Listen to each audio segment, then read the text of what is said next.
Today I'm taking a look at my new Samsung curved monitor. This is a 2016.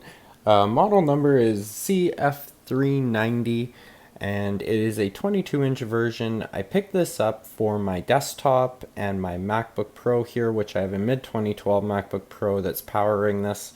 And then this is just a video that I have running here to kind of show you guys.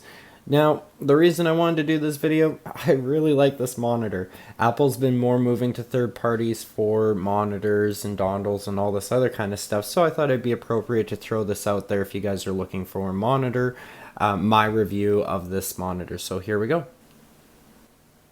So first off, you get this ugly brown and black packaging, which I think I'm just used to the whole Apple thing. Was not very impressed with. Actually, when I went to the store, the guy came out with the box and he's like, "Oh, here you go." And I'm like, "Is that the right one?" He's like, "Yep, that's the one you want." I'm like, "Oh." So thanks, kudos for the box, Samsung. That was great. So the packaging doesn't really matter, it's more of the product, and what you get inside the box is actually a pretty neat product. So this is the monitor up close here, and I'll put it to an angle so you guys can see the bit of a curve. And I have a question for you guys. Is there a certain radius curve? Because I believe this one doesn't look like it's too steep, although I've seen some monitors that are curved a lot more. I really haven't followed this curved monitor thing, so I'm not really sure what to expect, although I gotta say I really love using the curved monitor. And you can see my beautiful fingerprints. But Samsung does have the 4 mount holes, which is great because I'm actually going to be ordering a screen mount for this for my desk later on. And then down here too, we'll zoom in and take a look at the ports. So on the back of the monitor here, you have some pretty standard ports. One notable thing with this monitor is the power supply is external. So basically you have an external brick and then you plug in the little port here. And then this is an audio jack. And what's really cool about this, and I love for my MacBook, is I use the HDMI port, which the audio from my MacBook comes through the HDMI port and then is plugged into the monitor. So I don't have to reconnect any cords or anything to my MacBook. All I do is just plug in the monitor and the audio is right there. And then of course you get the standard VGA connection too, which is actually really handy if you have somebody who pops by who needs to use it, or any one situation. It's just easier to connect to. And then notably too, you also get your Kingston locks. So if you're in an office atmosphere or a public atmosphere and you want to have the device secured, you can secure it just right there.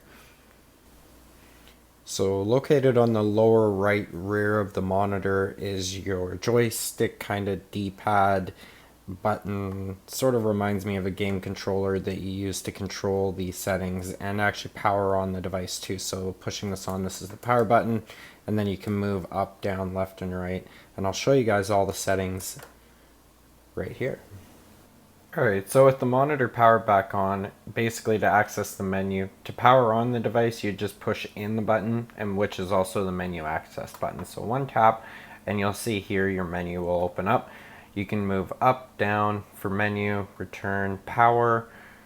Over here is source, so you can actually change the source from HDMI to the VGA, and then the energy saver there, or the eye saver, which actually, I believe it or not, kind of reminds me of Flux. If you've ever seen the app Flux, it kind of dims out the display. So we'll hop into the menu here, which quite a few options there. So you can go over to the picture settings. Notably, there's a few like upscaling features. I actually found it didn't look good, so I just didn't use it. There we go.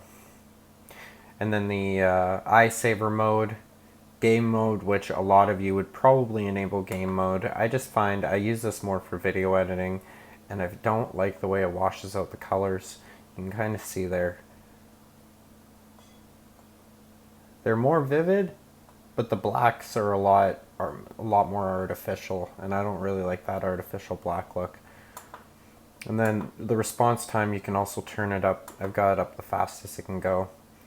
And then this is just for if you want to move this menu around. And then system also has a few other things. So if you're running an AMD, which supports the FreeSync, which is supposed to be really good for gamers and refresh rates. Again, sorry guys, I'm not a gamer. It's not something I would use. But for you guys looking for that feature, this monitor does support that. And then it has other things too, so like the eco saving and timers to time off. You can also change your source.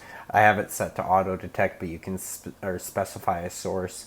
And then, yeah, just a few other things here. So there you guys go. That is the Samsung Curve Display. I would definitely recommend it if you're looking for just a standard HDMI monitor to plug into, say, something like a MacBook or even a desktop computer or anything that has HDMI.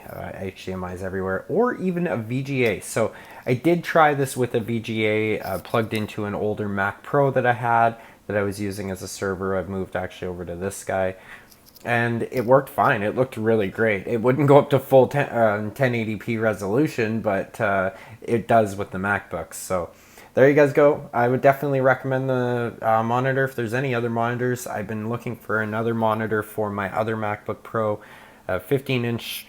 So hopefully we'll see another video on that. But let me know in the comments below what you guys decide to get and pick up for the holiday season here. Thanks for watching. We'll see you again next time. Cheers.